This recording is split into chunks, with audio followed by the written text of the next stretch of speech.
ಹೌದು ಕನ್ನಡದವ್ರು ನಾವು. ನಮಸ್ಕಾರ, ನೀವು ಎಲ್ಲಿಯವರು? ಚೆನ್ನಾಗಿದೆಯಾ? ಓಹ್, ಏನಿದು ನಿಮ್ಗೆ ಹೆಂಗ್ ಬರುತ್ತೆ ಕನ್ನಡ? ನಾನ್ ಬೆಂಗಳೂರಿನಲ್ಲಿ ಓದ್ತಾ ಇದ್ದ. ಹೌದಾ? ನನ್ಗೆ ಕನ್ನಡ ಸೆಕೆಂಡ್ ಲ್ಯಾಂಗ್ವೇಜ್. ನಮಸ್ಕಾರ ಮೇಡಮ್. ನಮಸ್ಕಾರ ಸರ್. ಖುಷಿ ಆಯ್ತು ನೋಡಿ ನಿಮ್ಮನ್ನ.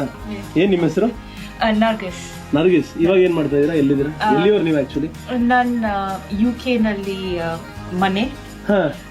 ಇಲ್ಲಿ ಹಾಲಿಡೇಗೆ ಬಂದಿದ್ದೀರಾ? ವಾವ್, ಕನ್ನಡ ಕೇಳಿ ಬಂದ್ರಲ್ಲ, ಅದು ಸಖತ್ ಖುಷಿ ಆಯ್ತು ನನಗೆ. ನೋಡ್ರಿ ಮೇಡಮ್ ನರ್ಗೀಸ್ ಅವರು UK ಅಲ್ಲಿ ಇದಾರಂತೆ.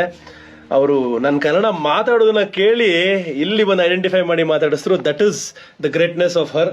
ಅಂಕೋರ್ ವಾಟ್ ಅಂದ್ರೆ ಕೇವಲ ಒಂದು ದೇವಸ್ಥಾನ ಮಾತ್ರ ಅಲ್ಲ, ಇದೊಂದು ದೇವಸ್ಥಾನದ ಕಾಂಪ್ಲೆಕ್ಸ್. 400 ಎಕರೆಯಲ್ಲಿರುವಂತಹ ದೇವಸ್ಥಾನಗಳು. ಇಲ್ಲಿ ಒಂದು ವಿನಾಯಕನ ಮೂರ್ತಿ ಇತ್ತು ಅಂತ ಅನಿಸ್ತಾ ಇದೆ, ಯಾಕೆಂದ್ರೆ ನೋಡಿ ಇಲಿ ತರ ಕಾಣಿಸ್ತಾ ಇದೆ ಈ ಜಾಗ.